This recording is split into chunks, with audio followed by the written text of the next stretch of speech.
Once again, a very warm welcome to all the participants of today's Unlock Value series of webinars hosted by M Junction. The objective of Unlock Value series of webinars is to bring in industry experts and thought leaders to share their thoughts on current developments, prevailing environment in the industry, challenges and opportunities as they see going ahead in their respective industries. This gives participants like us a better perspective and insights in terms of what the future holds for us. Today's topic of the webinar is monetizing idle assets in thermal power plants. So the context in which we are having this discussion is that Indian power sector, as you know, has been perennially plagued by issues such as operating inefficiencies, supply chain bottlenecks, high input raw material costs, and regulatory changes. On one side, we are seeing increasing prominence being given to renewable energy. On the other side, we also have the carbon emission capping, which is pushing the industry to take several steps.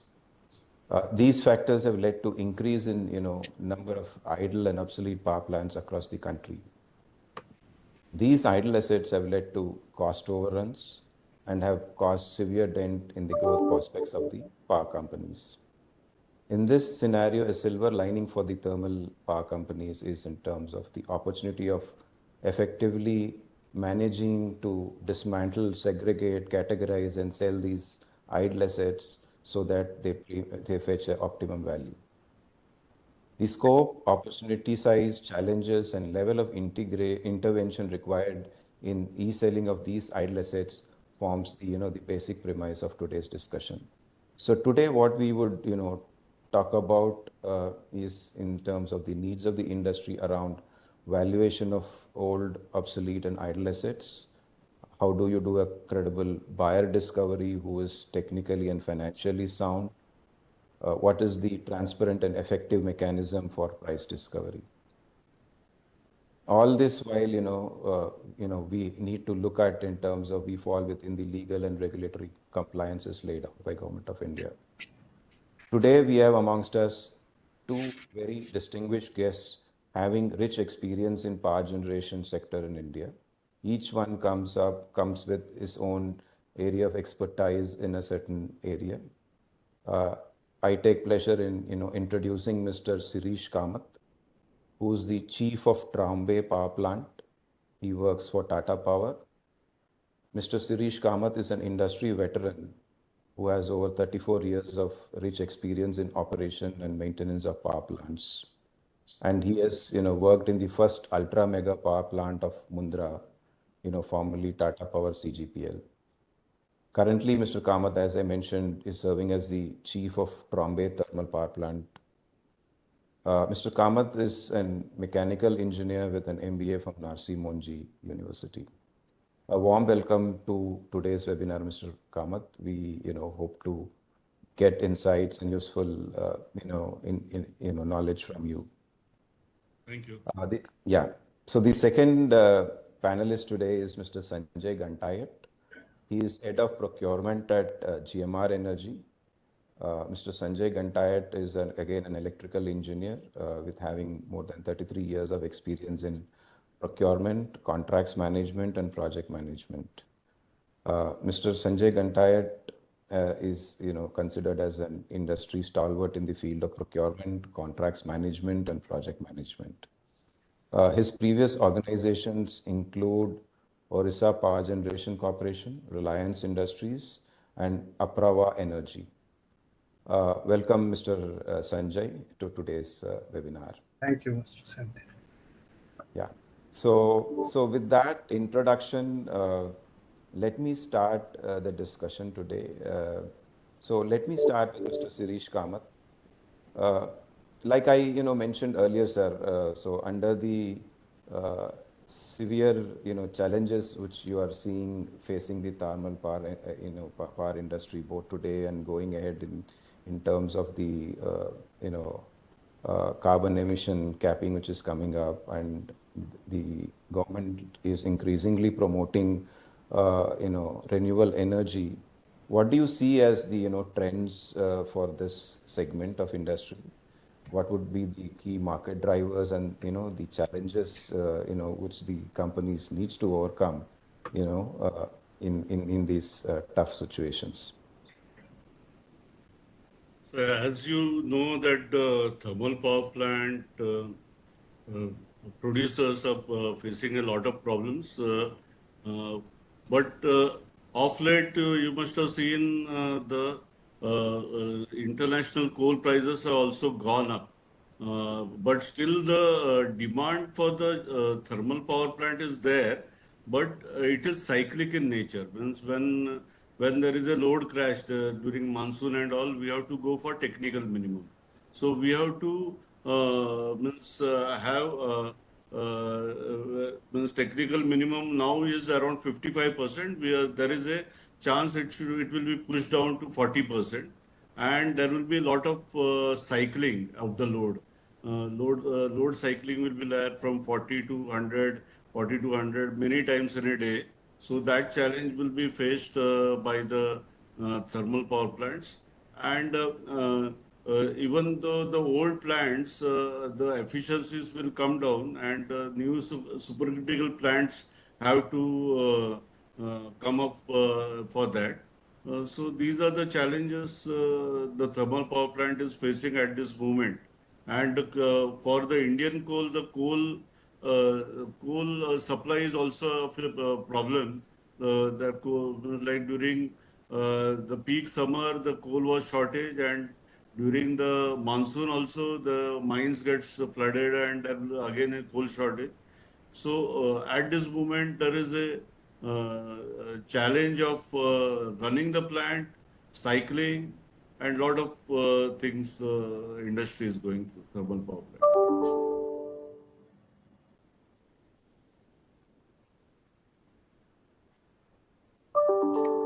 You're on mute, Senthilji. You're on mute. I'm sorry. Yeah. Thank you. So in view of the challenges which you're facing, what are the steps the companies are taking, to overcome, the crisis in terms of the coal, which is what you mentioned, and the need to maintain, steady supply of electricity to the grids? Or Like yeah. yes. So even the government is helping the plants to import coal. Some 5 to 10% of the coal can be imported, and even the passenger trains are stopped, and rakes are given to the plants for supplying the Indian coal. So these are the steps taken by the government of India. Plus, the stocking. The previously we used to stock the coal for around 10 days. So that stocking requirement is also gone up. As per the government of India guidelines, we have to at least stock for 20 to 30 days of coal. So these are the steps taken by the government. Plus, Section 11 of the Electricity Act has been revoked, and means like the cost of the imported coal is high. So there is a compensation given for the thermal power plant producers who fire imported coal. So they can be given higher compensation rather than the normal PPS. So these are the steps taken by the government to tide over this crisis. Okay. Thank you, sir.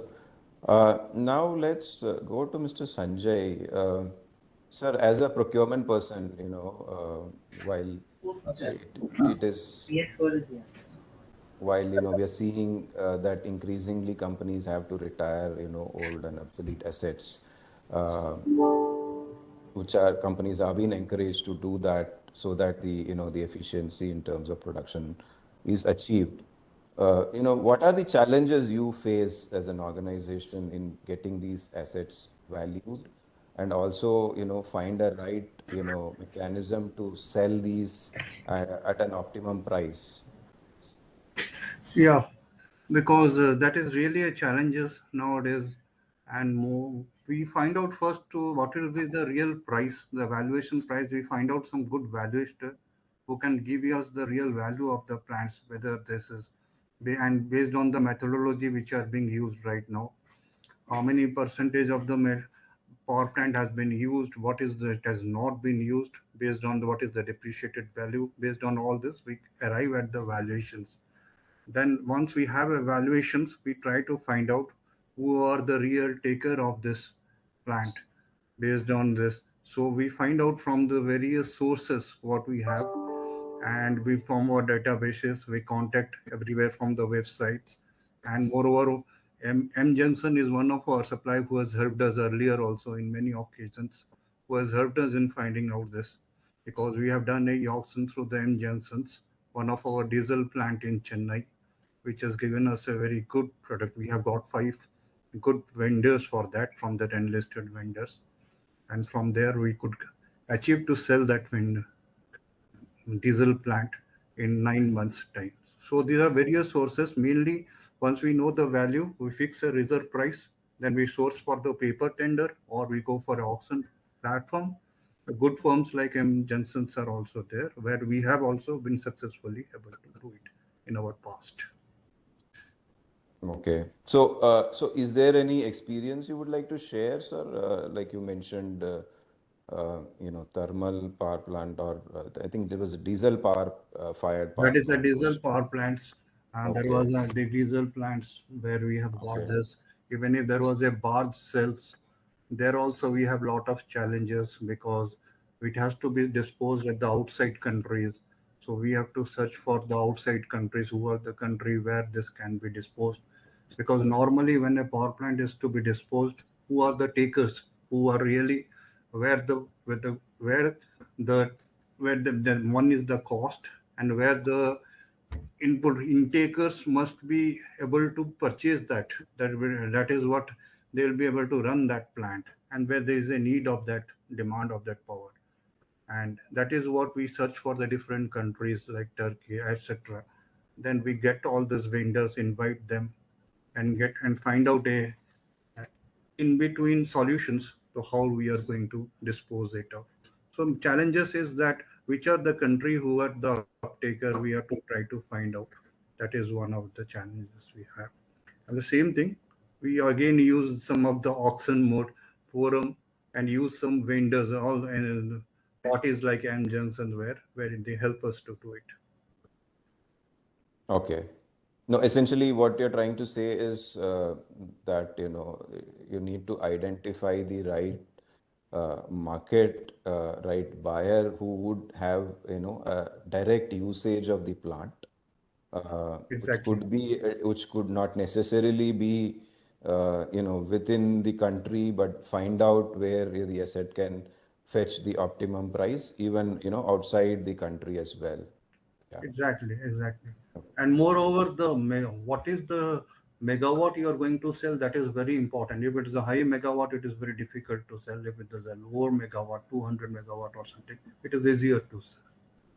Dispose. Okay. Okay. Thank you, sir.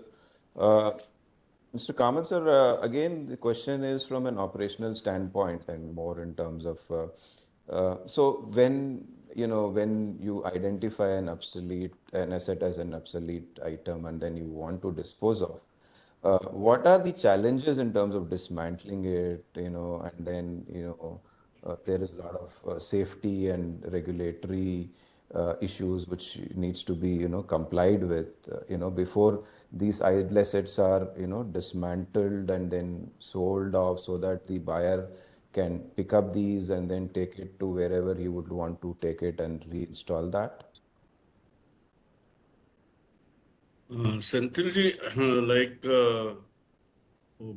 I have done two, three things like in Trombay thermal plant only, because thermal plant was set up in 1956, and our initial 60 megawatt units have been scrapped long away. But in my tenure, I had to scrap 150 megawatt unit. 150 megawatt unit, we didn't get any buyers, and That's the reason we had to scrap it. Because it is not that it was given as a equipment. And plus one more plant which was there. Uh, it is called a Fly Aggregate Plant, which was there with us, and both were means like M Junction is only our partner, so both had to be scrapped. And while scrapping, basically, as you know, erection is much simpler, but scrapping is very difficult. Like we have to literally tear it apart, we have to cut it, lot of safety concerns, and as you know, the scrap merchants, na, they are not very the safety savvy. They come, means when the scrap merchants come, they come with chappals initially. So you have to start right from beginning. Like we have to see that their people wear good PPEs. Then what method statement they will be using for dismantling or cutting the equipments. Then we had used lot of man lifters, lot of technological things, big cranes also we had used to make it more safer. This is the challenge which we are facing, and plus what is happening is there are some RCC structures also. So that RCC structures cannot be, it is non-saleable value, but it has to be means it has to be broken, and it has to be, the steel inside has to be given to the party. So these are the challenges I had faced during dismantling and selling off of these two plants, Unit 4, which was 150 megawatt, and the Fly Ash aggregate plant.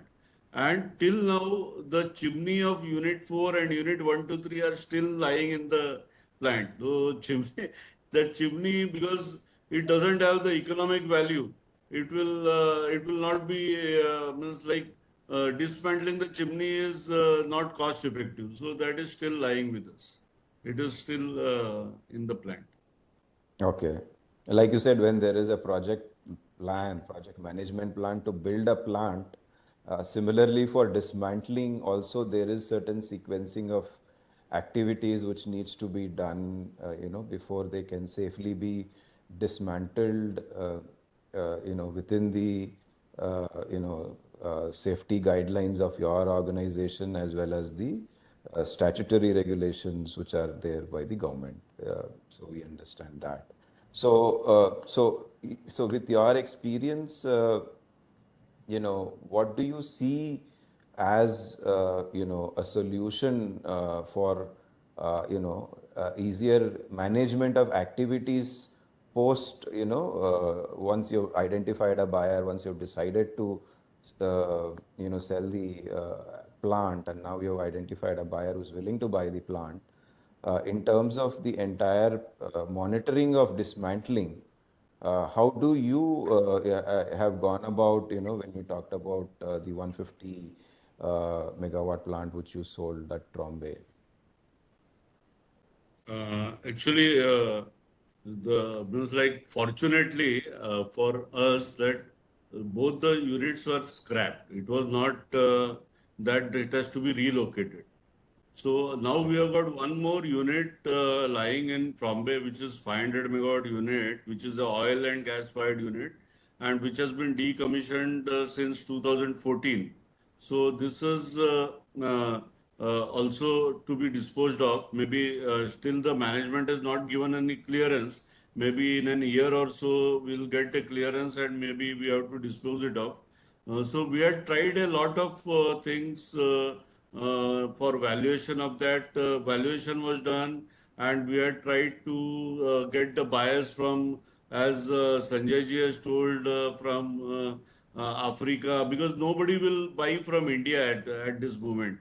Because the coal plant or the thermal power plant is now means a taboo. Nobody gives money, means like the investors or the lenders will not give money to set up the thermal power plant. This is the challenge we'll be having, and plus as we were telling, na, the dismantling plan and everything, like we have to start from the topmost portion, and we had got big drums. Big drum was there in the thermal power plant. There is a drum which is maybe 150 thick, around 200 thick. To cut that drum was a challenge. Then there is thermal insulation. A lot of insulation is there in the plant, which is kind of hazardous waste. So dispose of the thermal insulation and old lines, and there are some oil in the line. Suppose this is of a HFO, then it gets solidifies. So lot of things are happening which has to be taken care of while dismantling the old asset, which is lying in the plant, which is partly running. Means it is running, some part of the plant is running and some part has to be dismantled. So these are the challenges which we had faced during the dismantling of this units. Okay. Handling of hazardous waste and, like you said, sequencing of activities for dismantling is a challenge which needs to be there. Yeah. Thank you, Yes, sir. and one more challenge which we had faced is the electrical supply. Means like now we were talking only of mechanical things, but the electrical switch gears, some are live and some has to be given means temporary supply. If there is air conditioning nearby, it has to be given. The supply has to be changed over. So a lot of planning goes in the dismantling of the electrical switch gears also. Okay. Sanjay ji, I mean, if you can, also talk about, while Kamal sir talked about how they manage at Tata Power, from your experience at GMR Energy. So what are the, the steps which you take when, since you identify that this asset is to be disposed of, till the time actually it is disposed of out of your, site? Yeah, there are really, first of all, to identify the buyer, that is one of the most challenge way, and what you are going to dispose of, that is very important. Suppose it's a gas based plant, if it is a barge, if it is the scraps model, so these are all having different pockets. So those are the most important things to find out. If it's a bigger plants, like a gas plant of a higher capacity, like more than 500, it is the most challenging. And for doing that, you have to identify whether it will be a domestic buyer or an international buyer. That is very important. Once you identify that it is in domestic and international, there are ways you can have a direct contact with the buyers based on your mechanisms, or you need to have, I just told that you need to have some forums from where we can identify good vendors. Then you decided and you select and come out with all the papers, documents, everything what need to be sold, and both the parties had to understand each other. It's what are the things to be sold very carefully. Then the obligations of each of the vendors need to be very carefully spelled out. Once we have that, is very important for the disposal of anything, because all the statutory things, all the papers was government approvals, and the conditions of the materials which are there needs to be first fixed, everything, because one party maybe who wants to take, maybe trying to modify something from here and take it, may not be doing like this. They may ask for a operation and maintenance. If they want to go for another country, they may not be able to operate your plant which is idle for such long times. So that is most important, that you have to give a support, what type of supports we need to have, so that the disposal, that those are also the obligations are important. And once we have these obligations clear and the selling disposal clear, then other parts are coming into picture of consideration, terms and conditions of how are you going to sell off, and what will be the selling time, what will be the duration of the selling times, what will be the penalties, what will be the indemnities. All the commercial things need to be freezed by both the parties one by one. So the mainly the duration of the parties are, because sometimes what happens, the seller will need to have again with the government authority some obligations, because they have to dispose the leased land. Suppose you have prepared in a leased land, Suppose we do not dispose within time, again the penalty is going to come to us. So how all those figures to be taken care, all those things and then thereafter the contract is to be framed, and the advances, the monies, how it flows one by one, because if that doesn't flows, what are the bonuses and penalties, and how the transfer of risk takes place. That is most important here, how the entire sell transactions takes place. Those things are also to be taken care of once it is. So this is what the entire contract is. Even if in our diesel plant, while disposal, what Kamatji told that while we are just we dismantling the plant, the chimney dismantling was one of the challenges which we have also faced in our Chennai plant. That was somehow because it was near a government officer, it would haven't felt in the other sites. So how so those parts as well as dismantling part is concerned. So overall, we need to be very clear in these transactions what we need to Yeah. dispose and the obligations of the both the parties and contract formulations. Then while disposal, we need to be very carefully run and see that how these obligations are met. Okay. So, yeah. So one critical point always comes in terms of how do you determine, what is the right value at which you have decide to sell? I mean, or rather, what factors you would consider before arriving at a decision that, whatever price I have at hand is the right price to sell. So because you have to do a go on, because in our experience, we have to go on experimenting the process a number of times, sometimes, and timing is very important. Once we may have a timing of getting the best price, suppose we again go for a auctioning, we may not. So right price, it's based on your experiences, have a good valuator and find out that. So it's there is no right, based on the situations and the timing, the asset should be disposed of. That is most important based on our experience. We can adjust.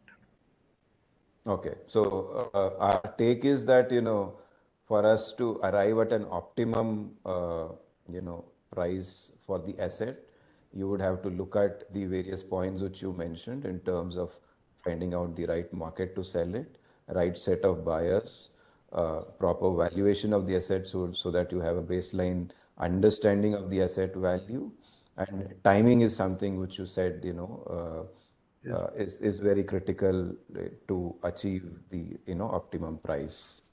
Yeah. Yeah. So that was useful, sir. Yeah. So I think by and large those are the questions, sir. In closing, do you have anything more to share as your closing remarks?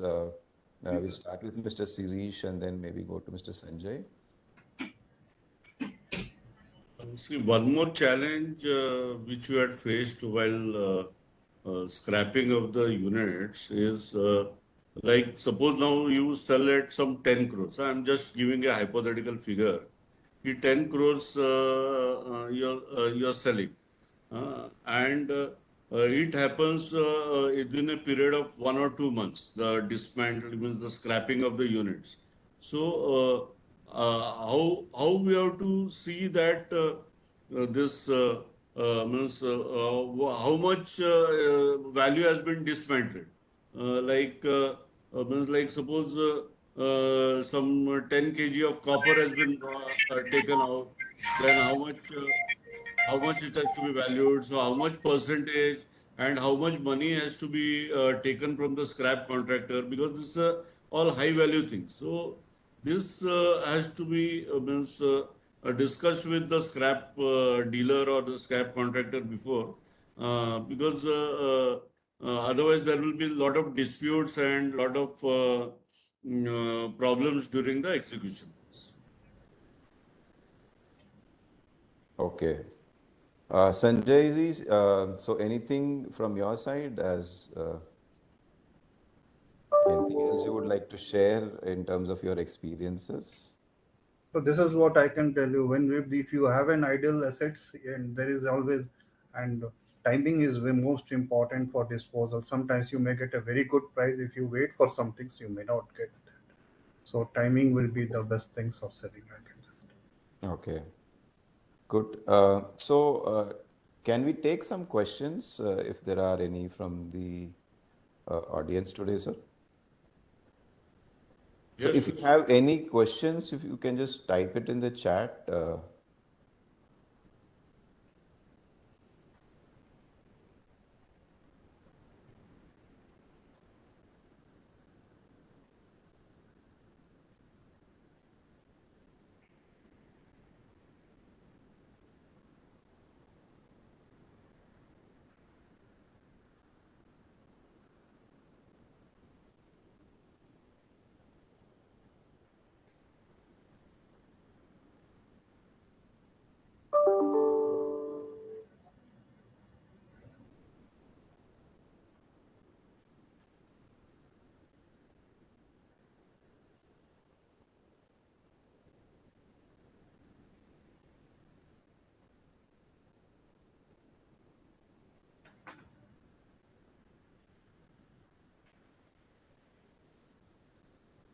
Yes, sir, there is a question.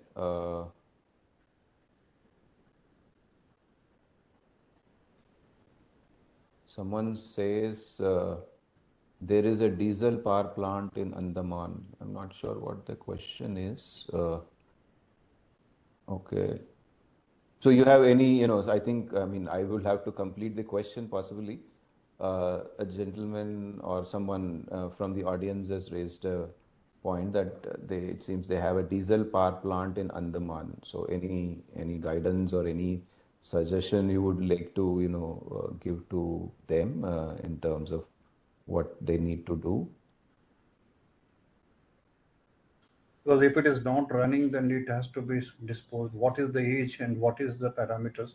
Whether it can be utilized or it can be scrapped, that decisions is very important. If it cannot be utilized, it has to be disposed of as a scrap.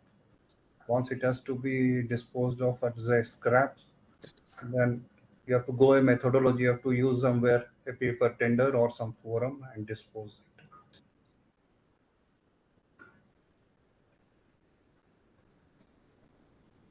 Okay. So the next question is in terms of what are the key parameters one assesses before taking a decision on sale of thermal power plant? Maybe Sireesh Kamath, if you can take this question, please. The question says, when do you decide that, this power plant needs to be sold, this unit needs to be sold? see, thermal power plant, those parameters which are very much important is the heat rate and the on-the power consumption and the cost of generation. If the cost of generation is becoming unviable and if you are not getting the schedule for the thermal power plant, then it is the time. Like for Trombay thermal power plant, there was oil and gas fired plant, and oil and gas fired oil prices had gone to the roof, and gas is also not available. So there are n number of reasons where means, during which we have to take ki now it is unviable and we have to scrap this plant or it is not running.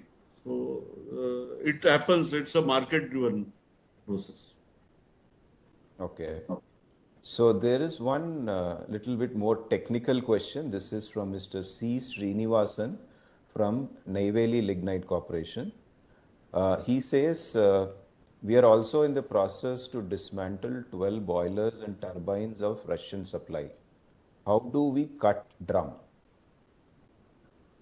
So, means like we had cut the drum. So, the drum we had first thought that we'll grind it off or we'll make some small pieces. But as the drum is, ki it is means like supported on the two beams and the ceiling girder. So, we had to cut the drum in small pieces and the vendor which was assigned to us here, I don't remember the name, but he has cut with the help of the gas cutting only. He had brought experienced gas cutters and they had some special nozzles. To cut, otherwise the normal people will not be able to cut. You need some expert gas cutters and expert then the right nozzles and right equipments are needed to cut the drum. But it was previously we thought it will be grinded off, but to our surprise, they had gas cut it in front of us. Okay. Uh,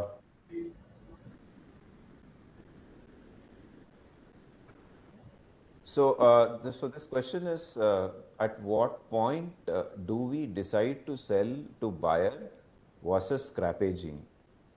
You may think it can be utilized, but you're not getting a user buyer. How long would you wait for a user buyer? Sanjay ji, I think you partly answered it, but I think Yeah, maybe. that is what you need to find out whether it is going. That is what I am telling you, the timing always. So you have to find out whether any users are there or not, and what where it can be disposed of, what type of plants you are going to sell, and where it can be disposed of. One, when it can be utilized or not. Once you know that there is not utility is there, once you do an exercise, then you decide that this need to be sold as a scraps. First of all, who is your domestic, who is an international buyer? Then you find out whether some it is an European, African. That is what. Then you find out. Then you decide whether you can dispose it or you scrap it. An exercise need to be done. I think. Okay. So there's another question, sir. How much of MS scrap is generated from thermal power plant as a ratio of, megawatt, or, per megawatt, approximately what is the kind of scrap tonnage which can be generated or which will be generated when you dispose of some We ballpark? cannot, and we cannot have a megawatt to tonnage ratio. See, it depends on what are the equipments. Like if it's a coal power plant, you have got coal bunkers, you have got coal mills. If it is not a coal power plant, then a lot of equipments are not there. And each equipment will have will have a O&M manual, and they will be having a weight on that.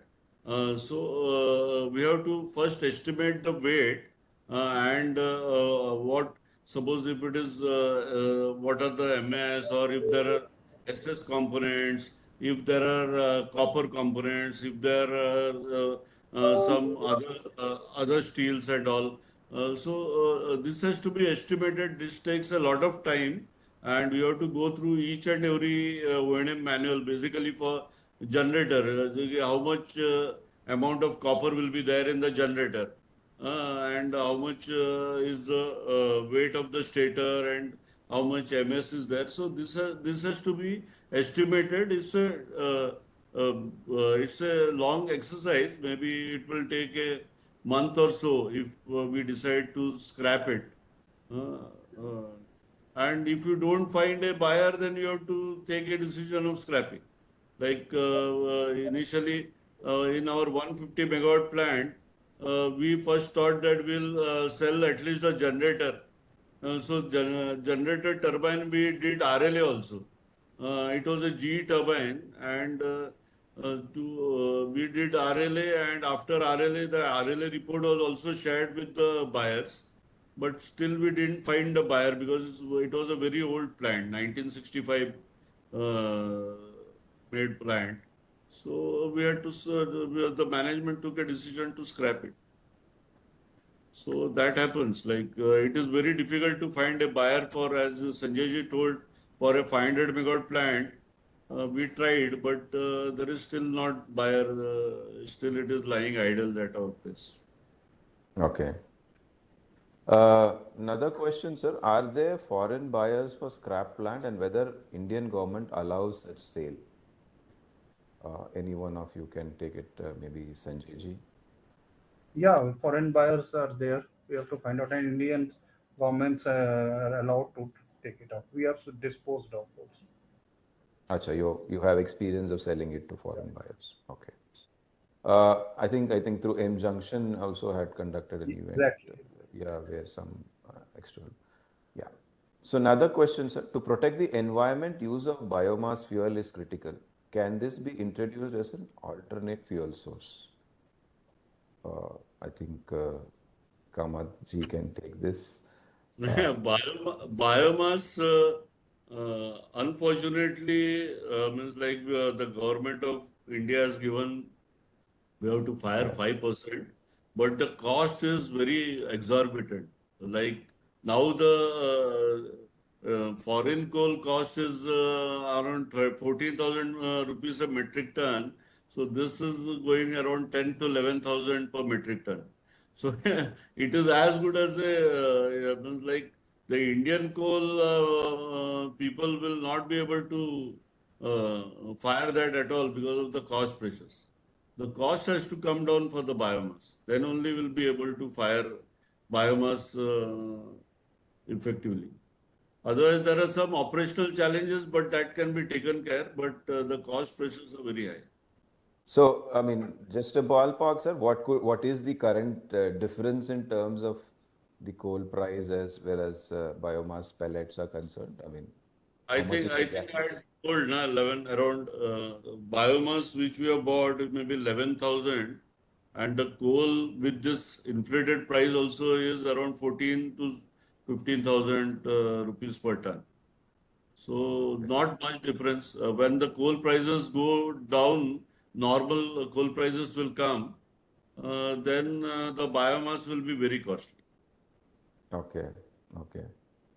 So another question is in terms of what is the expected megawatt or in terms of tonnage, in terms of number of thermal power plants which may be retired in say FY23 or FY24? Any ballpark number is there, sir? Yeah, I didn't get the question at all. So, the question is more in terms of how much megawatt or how many plants which are going to be retired because of obsolescence say in this financial year and say next financial year. Yeah, I don't have the figure, but see, the older plants, subcritical plants like 120 megawatt, 210 megawatts, which are there, which were in the started in early 70s, or these are on the verge of means stopping because they are inefficient. So these plants will get scrapped first. Then it will come to 500 megawatt and all. So first, I think the old plants of 120 megawatt and 210 megawatts will get retired or scrapped.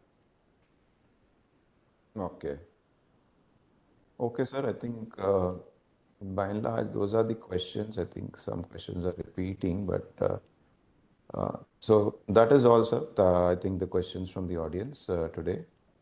Once again, thank you very much for sparing time and to discuss the topics with all of us today. Hopefully, I have certainly learned, several points or pointers, in this space. I'm sure the people who have attended the webinar are also, picked up some insights which could possibly be useful in their day-to-day, operations. So thank you sincerely. Thank you, Mr. Sireesh Kamath and Mr. Sanjay Gantayat for joining us today.